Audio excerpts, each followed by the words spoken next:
A few seconds of video. A man on a bridge. Two girls who never came home. And three words.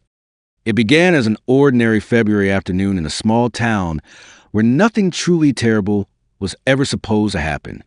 Two best friends, Abby and Libby, went out to explore an old railway bridge, laughing, taking pictures, doing what teenagers do when the world still feels safe. And then, in the span of hours, Delphi changed forever.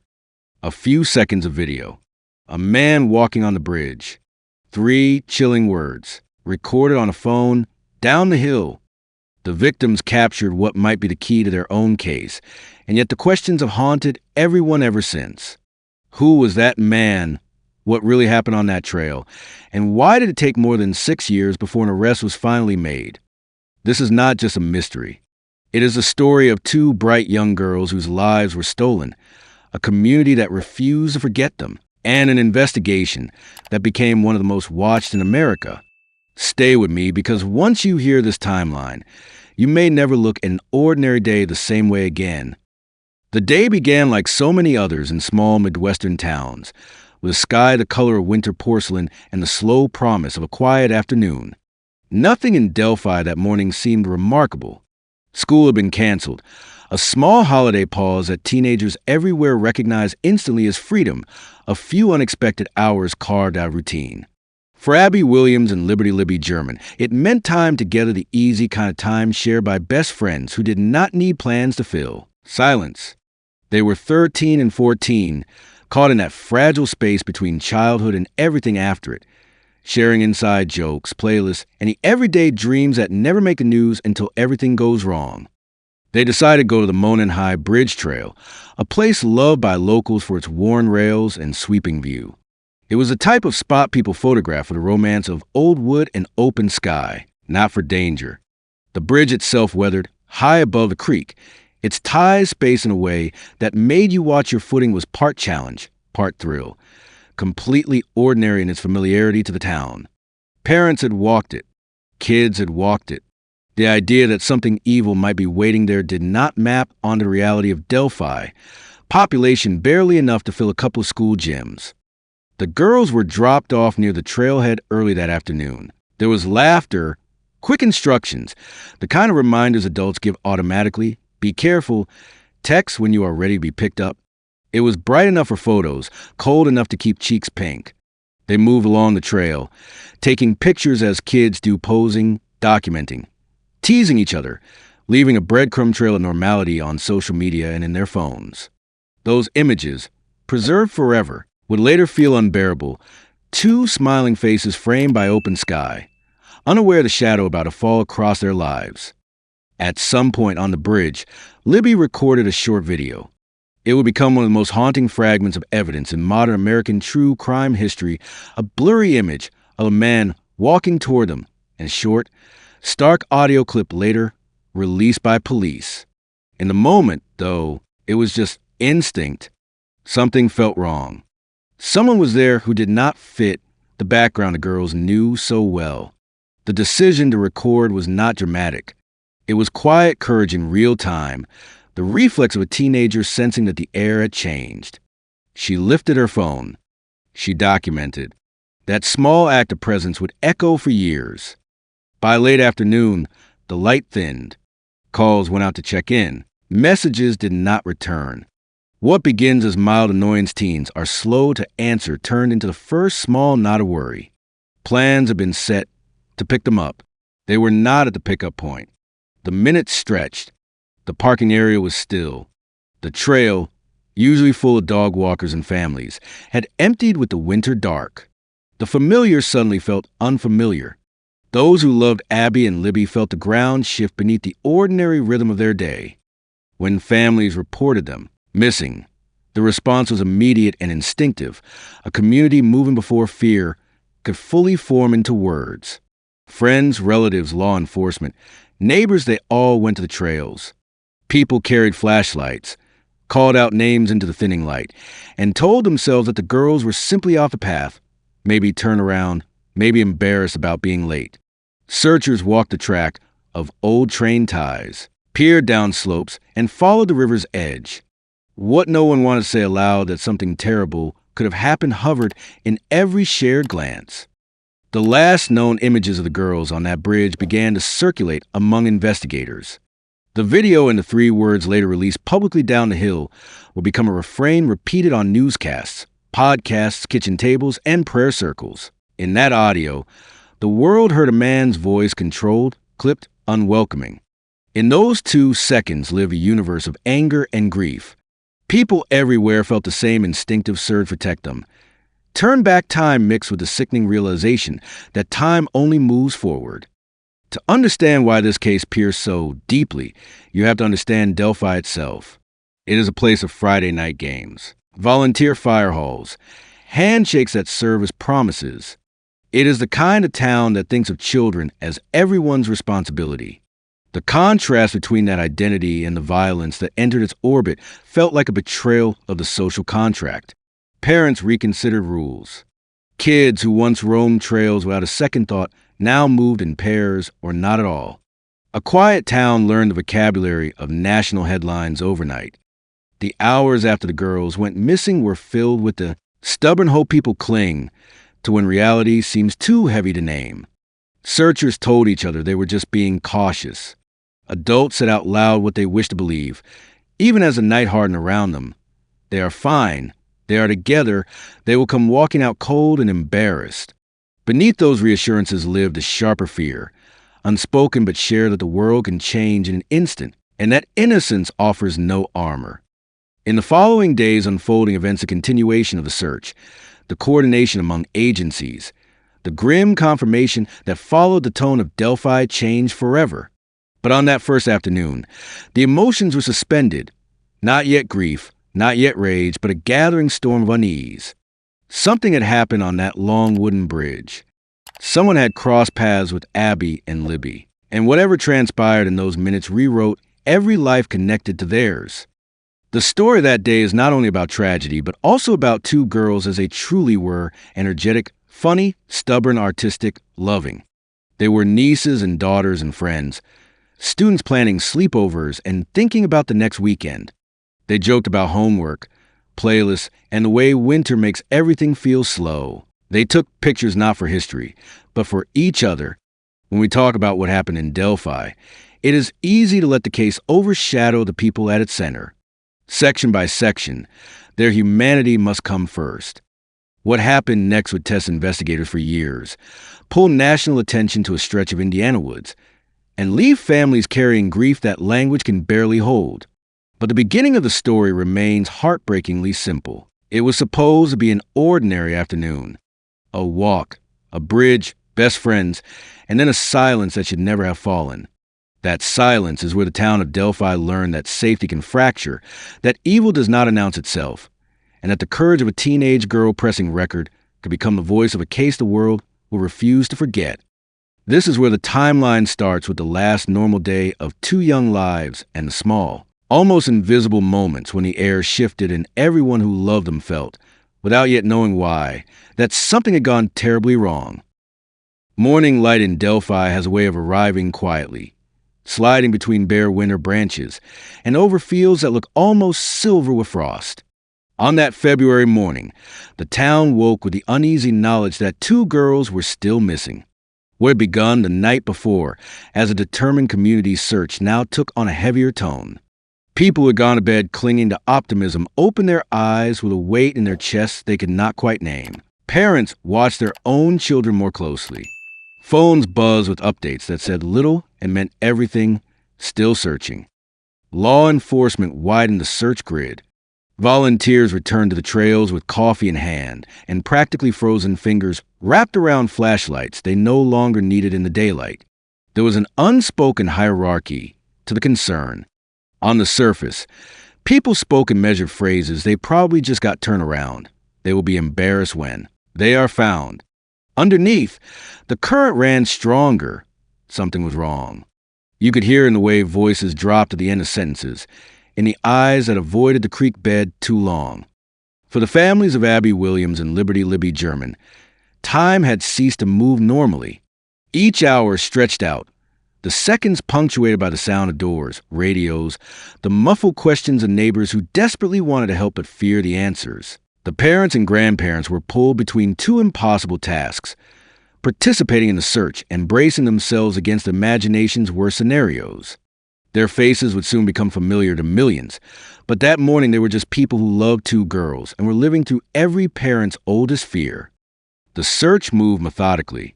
Teams spread out along the Monon High Bridge trail, the banks of Deer Creek, and the thick brush that winter had left exposed but still tangled. This was not the wilderness. It was the kind of terrain kids in Delphi grew up knowing. But familiarity offered no comfort now. Footprints, broken twigs, the bend of grass, every detail seemed suddenly significant or threatening or both. People called the girls' names, then listened, the silence afterward louder than any shout. When the discovery came, it did not arrive with drama, only with the kind of stillness that changes the air itself. Searchers found the bodies of Abby and Libby near the creek in the early afternoon. In that moment, the town's collective hope collapsed into grief. News traveled through Delphi like a shock wave, first to families, then to friends, then everyone who had stood in the cold believing in a different outcome. The exact words people use hardly matter now. What remains is the sensation of the world narrowing to a single fact: the girls were gone. Law enforcement confirmed what the community most feared. That confirmation did not come with graphic detail, and it does not need to. What mattered and still matters is that two children were killed, and a line was crossed that Delphi had never imagined it would know. Sirens cut through the air that afternoon, but it was a quieter sound that lingered, the choke breaths, the way conversations ended mid-sentence, the silence that fell in places usually filled with casual chatter. A school, a grocery store, a church fellowship hall, everywhere became a room where the same thought hung, unspoken but shared. The town gathered not in one place, but in many living rooms, parking lots, and prayer circles. People brought food because that is what communities do when they cannot fix the real thing. They showed up on porches, not to offer explanations but presents. Posters of the girls' faces, printed for a missing person search, now existed in a world that had already changed beneath them. The images were the same. The meaning was not. What had been a call for help became a memorial, faster than hearts could keep pace. The discovery of the girls did something else as well. It sharpened the focus of investigators. This was no longer merely a search. It was a homicide investigation. Agencies coordinated resources and expertise. The stretch of woods and bank became a crime scene, carefully protected and documented. Yet, beyond the tape and procedure, human beings stood just out of frame, parents and grandparents absorbing the unbearable truth that someone had harmed their children. Their grief was immediate, vast, and private even as it unfolded beneath national attention. In the days that followed, vigils glowed in the winter dusk. Candles lined church steps and school auditoriums. Abby and Libby's names were spoken aloud in the past tense for the first time, a linguistic cruelty that seemed to wound each person who heard it. The community told stories about them because storytelling was a last defense against erasure. They remembered laughter, art projects, sports, inside jokes, the small defining quirks that resist reduction to headlines. Saying their names became both tribute and resistance. These were not just victims in a case file. They were beloved. Anger rose beside grief. It is impossible to experience such a loss without asking why, and anger is often the shape that why takes when no answer comes. People felt fury at the faceless someone who had done this, at the randomness of it, at the way safety had been breached in a place that built its identity around knowing its own. Parents lay awake replaying every rule they had ever made or relaxed, interrogating ordinary choices as though hindsight could rewrite reality. The injustice of it all, two young lives cut short simply for existing in the wrong place at the wrong moment, pressed on everyone. Even in their sorrow, many people pointed continually toward the families. They watched Kelsey German, Becky and Mike Patty, Anna Williams, and others moved through public statements with strength that looked impossible from the outside. The grace in their appearances was not a lack of pain, but a decision to keep the girls at the center, to demand answers, to refuse to let the story harden around fear alone. They thanked searchers. They asked for privacy and for justice. Their faces became the moral compass of the case. National media arrived. Satellite trucks parked near fields that had, just days earlier, known only the tracks of tractors and deer. Delphi found itself translated into broadcasts and headlines, its name suddenly synonymous with tragedy. For many locals, this attention felt double-edged. They welcomed resources and reach, yet resented the intrusion into their rawest hours. Reporters asked questions whose answers hurt to speak. Cameras caught tears that had not yet dried. Through it all, the central fact remained unchanged. 2 girls were gone, and someone had done this deliberately. In the early press conferences, investigators' voices carried both professionalism and a human tremor beneath it. Indiana State Police Superintendent Doug Carter spoke words that would be replayed again and again, calling the act heinous and addressing the unknown killer directly. The message was clear: the case would not be allowed to fade. That pledge mattered not only as strategy, but as something like a promise to the families that their daughters would not be lost in procedural darkness. The discovery marked the dividing line in the Delphi story before and after. Before, there had been childhood, routine, the uncomplicated geography of small-town life. After, there were locked doors, suspicious glances, trails walked less often, and the constant question lingering in every public space. Could the person responsible be standing right here? That uncertainty would become its own form of torment in the months and years ahead. Yet amid the devastation, something else remained stubbornly visible: community. People wore purple in the girls' honor. Scholarships and memorial projects were discussed.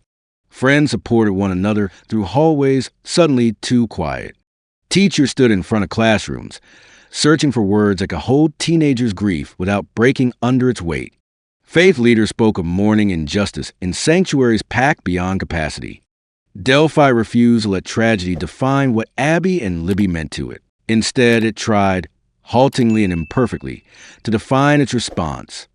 Section 2 closes in the shadow of that watershed moment, the search that became recovery, the fear that became grief, the grief that hardened into a demand for answers. What had happened on that trail was no longer rumor or dread. It was fact. The question that remained, and that would haunt Delphi for years, was who? The hunt for that answer, stretching across seasons and headlines and false starts, would become the relentless heartbeat of the town and of the investigation itself. In the weeks after the funerals, Delphi entered a strange, suspended season.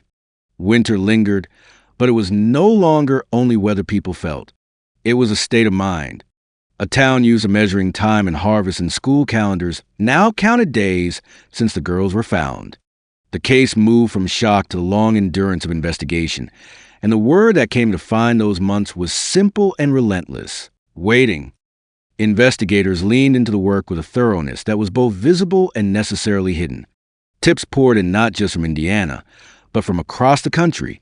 Phone lines stayed open, inboxes filled, and somewhere on the other side of those calls were detectives cataloging, comparing, discarding, and circling back. Each tip represented a human being who believed they might hold a piece of the puzzle, and many also carried raw emotion: fear, outrage, the desire to be helpful when horror makes us feel powerless. Sorting signal from noise became its own act of patience. One of the investigation's most striking elements was the public release of evidence. Authorities took the rare step of sharing parts of Libby German's recording, a short, grainy video image of a man walking on the bridge toward the girls, and a clipped voice saying "down the hill." Those seconds are brief on a clock, but enormous in weight. The choice to release them was both strategic and deeply human. It was an appeal to recognition. Someone, somewhere, must know this gait, this stance, this tone. It was also an acknowledgement of Libby's bravery. In the final, ordinary minutes of her life, she had the presence of mind to document what she sensed. That act became a central pillar of the investigation, a teenager speaking forward in time. Composite sketches were released, then updated as investigators refined their understanding. Public reactions surged each time. People studied jawlines and hat brims, compared photos of acquaintances, and sometimes leaped to conclusions. With each press conference, law enforcement repeated the same message: avoid speculation, avoid naming innocent people online, let the evidence lead. It was a plea made necessary by the internet's speed and the human impulse to fill silence with theories. Behind every rumor was the risk of compounding harm, something the families had to watch in real time. The hunt for the suspect became a marathon, not a sprint. Detectives revisited interviews, re-examined physical evidence with evolving technology, and collaborated with federal partners. They asked the public to focus on behavior, someone who had changed in the days following the murders, someone who had altered routines, discarded clothing, or shifted personality in a way that felt abrupt and unexplainable. Those appeals acknowledged the truth. Everyone could feel whoever had done this had walked among them. Perhaps he had sat in restaurants, stood in checkout lines, or attended community events while the town mourned. That idea lodged itself deep in Delphi's psyche and did not leave. The case grew larger than geography. Television specials, podcasts, online forums, and social media threads dissected every scrap of public information. Some work was sincere and helpful, keeping the girls' names alive and pushing information outward. Some of it spiraled, tangled in speculation, and side characters who had nothing to do with the crime. Through it all, the family stayed steady. They repeated the simplest message: remember Abby and Libby. Seek justice, not drama. Their dignity under scrutiny became a quiet rebuke to the noisy corners of the internet. For investigators, the work was defined less by headlines than by persistence. They followed leads that went nowhere, then started again. That process is rarely cinematic. It is hours of interviews, lab submissions, timelines built and rebuilt, reports written in language that seems bloodless until you remember the story beneath it. The sheer passage of time became an adversary of its own. Seasons changed. New students entered the school, where the girls once walked the halls. Anniversaries arrived, each one reopening wounds and restarting questions that had never really stopped. Press conferences became ritual markers. Indiana State Police Superintendent Doug Carter often stood at the podium, his voice mixing professionalism with unmistakable emotion. He spoke directly to the unknown killer more than once, promising that investigators would not stop. The phrasing varied, but the core remained: we will not give up. Those words mattered to more than just the suspect. They mattered to a community learning that justice in real life is often slow, and that slowness is not the same as inattention. There were moments of public movement, the release of a new sketch, a shift in investigative focus that reignited hope and anxiety in equal measure. People wondered, is this it? Has something changed? Living within an unsolved case meant living inside questions that never fully quieted. The trails reopened, but with a different feeling. Parents set new rules about where children could go. Small-town assumptions, once invisible, had been permanently revised. Through the years, memorials took shape. Scholarships honored the girls' names. Sports teams, art programs, and school events carried dedication spoken aloud before crowds that still fell silent at the mention of Abby and Libby. These gestures were not solutions, but they were anchors, ways of saying that the girls' lives were larger and more enduring than the violence that ended them. Friends grew older, marking birthdays the girls would not reach, and that fact itself became a quiet source of anger and tenderness. The investigation's length led some outsiders to imagine inaction, but those closer understood the opposite. Complexity takes time. Modern homicide work involves layers: digital forensics, DNA analysis, interviews that require patience, and a careful legal architecture needed to move from suspicion to charges. Investigators must not only find answers, they must find answers that can stand in court. That necessity often hides the most intense activity from public view, for good reason. For the families, the waiting carved new emotional terrain. Grief was no longer a single event, but an environment they navigated daily. Public life brought both support and exhaustion messages from strangers offering prayers, alongside questions that reopened wounds. Their advocacy became steady, focused on keeping the case visible, and the girls remembered with dignity.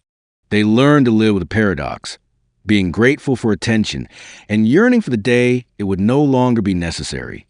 Anniversaries passed 1 year, 2, 5, each one marked by stories in the news and gatherings in town. The phrase cold case began to hover around the murders, a label that captures time but not effort. Investigators resisted the implication that the trail had vanished. Evidence does not age the way hope does. Sometimes it waits for technology or for a human conscience to crack under the weight of years. In Delphi, people learned to hold two truths at once, that life continued, and that nothing would ever be entirely normal again. The hunt, in the end, was about more than identifying a suspect. It was about insisting that what happened to two girls on a bridge would not be allowed to fade into unsolved history. It was about honoring the instinctive bravery of Libby's recording, the vibrancy of Abby's life, and the countless acts of community solidarity that followed. Every knock on a door, every re-interview, every laboratory test was a small way of saying their names still mattered. As the years stretched beyond what anyone imagined at the beginning, the case became a lesson in endurance for investigators, for families, and for a town that had been thrust unwillingly into the national spotlight. Leads continued. Work continued. Hope reshaped itself from sudden expectation into something sturdier and quieter. Not if, but when. Section 3 closes at the edge of that long pursuit the years defined by clues and appeals, by false starts and renewed resolve, by a community carrying unanswered questions that never stopped echoing across the Monon High Bridge. Ahead lay the moment that would break the stalemate, the announcement that someone had finally been arrested in connection with the murders of Abby Williams and Liberty German. More than 6 years after the day everything changed. For more than 6 years, the word someday did an impossible amount of emotional labor in Delphi. It held every prayer, every promise, every press conference that ended without the answer people needed. Then, in late 2022, someday finally changed tense. Authorities announced that an arrest had been made in connection with the murders of Abby Williams and Libby German. After years of uncertainty, the case that many fear will remain forever unsolved shifted, abruptly, into a new phase. The name released by law enforcement was Richard Matthew Allen, a local man who lived in Delphi, in a town that spent years wondering whether the person responsible was a stranger or someone familiar. That fact landed heavily. He was not an outsider, swooping briefly into town and vanishing.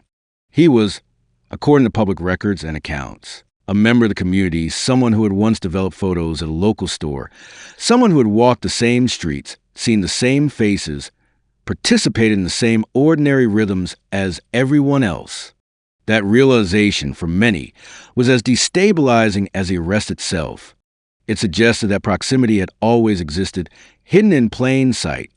Authorities outlined what they could and held back what they could not. Investigators emphasized that the case had been built piece by piece through evidence and persistent work, not luck.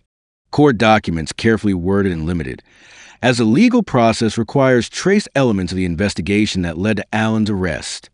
Yet from the outset, officials and families alike repeated an essential truth of the justice system.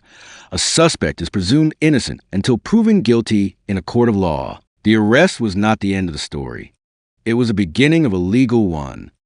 The emotional response in Delphi was complex, layered, and often contradictory. Relief arrived first for many a release of tension people had carried so long it had begun to feel like part of their posture. The idea that a suspect had been identified and charged meant forward motion, something concrete after years of abstraction. It meant the possibility of answers replacing speculation, testimony replacing rumor. But alongside relief stood grief as sharp as ever.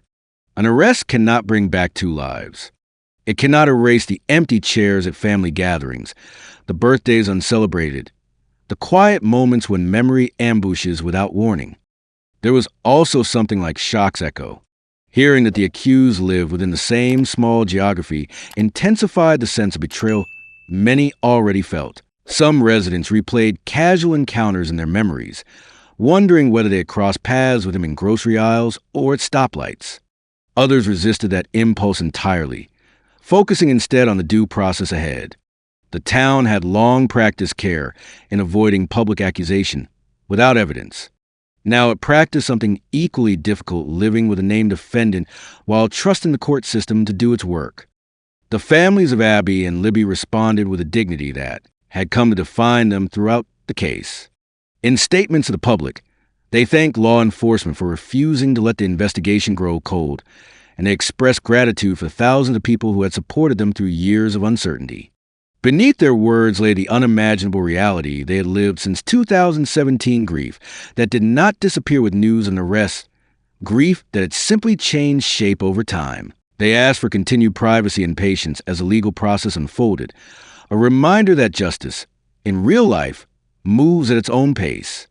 Inside the courtroom, hearings began procedural, necessary, sometimes delayed.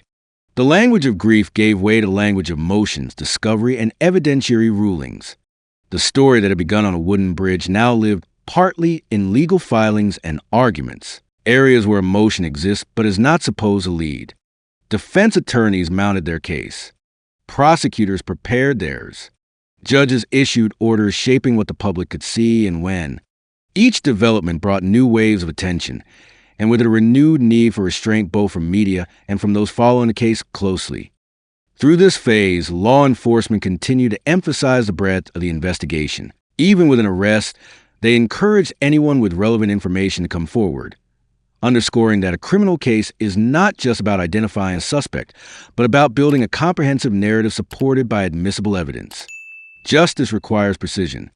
It requires that every step taken respect both the rights of the accused and the memory of the victims. That balance is difficult, sometimes frustratingly slow, but essential. The broader community confronted another truth. Closure is not a switch that flips. Many had imagined that once someone was arrested, they would feel sudden peace. Instead, they found something more complicated, a mingling of relief, sorrow, and unresolved questions about how such violence had entered their lives at all.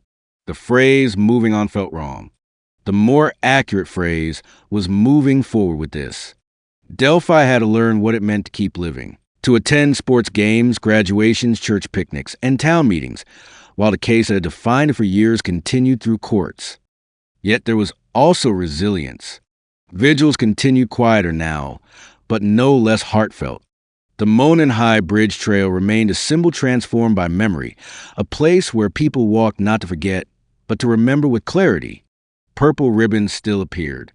The girls' names were spoken aloud at events and folded into scholarships, murals, and community projects. Abby and Libby were not abstract symbols. They remained vivid presences in stories told by friends and teachers, in photographs on mantels, in the daily choices of people who carried them forward. National attention persisted, sometimes helpfully, sometimes intrusively. True crime culture had already wrapped itself around the case years earlier, and the arrests intensified that focus. The families and investigators continued urging responsibility, asking commentators and online audiences to respect both legal boundaries and the human cost at the center of the story. The temptation to speculate remained strong. The ethical demand not to do so remained stronger. 2 families had lost children. A defendant faced serious charges. Words mattered. The arrest did something else intangible, yet significant. It reaffirmed faith in persistence. For years, there had been quiet fears that the case would join the long list of unsolved American homicides, that the phrase "cold case" would define it forever. Instead, it became an example of how sustained pressure, public cooperation, evolving forensic tools, and human determination can converge across time. Detectives who had carried the case through countless days and nights demonstrated that attention had never truly wavered, even when updates were scarce. Still, legal justice, is not the same as healing. Healing is nonlinear and unfinished. It shows up in small ways, children walking in pairs again on trails, but with new awareness. Parents speaking more openly with teenagers about intuition and safety. A town that understands vulnerability and solidarity in deeper, lived ways. Delphi's story is not only one of horror, it is also one of community response, of people who refuse to let 2 young lives be reduced to the worst thing that ever happened to them. As the legal process continues, one truth remains constant. The center of this case is not a suspect, nor even the investigation itself, but Abby Williams and Liberty German, 2 friends who loved art and sports and making each other laugh, who walked the trail on a February afternoon and never came home. Everything else radiates from that loss. The task of the courts is accountability. The task of the community, and of anyone who tells this story, is remembrance with care. The story of Delphi does not end neatly, because real life rarely does. There will be hearings, appeals, arguments, conclusions that satisfy some and not others. But beyond the legal outcomes lies a quieter, enduring resolution. The certainty that Abby and Libby mattered, that their family's courage has had a profound impact, and that a small Indiana town showed the world how grief can be met not only with sorrow, but with solidarity and unwavering demand for the truth. Their names remain the beginning and the end of this narrative, spoken in living rooms, classrooms, and courtrooms alike. Justice, however is ultimately rendered, will always exist alongside love. Love for two girls whose last day began as ordinary, and whose lives continue to shape everyone who remembers them,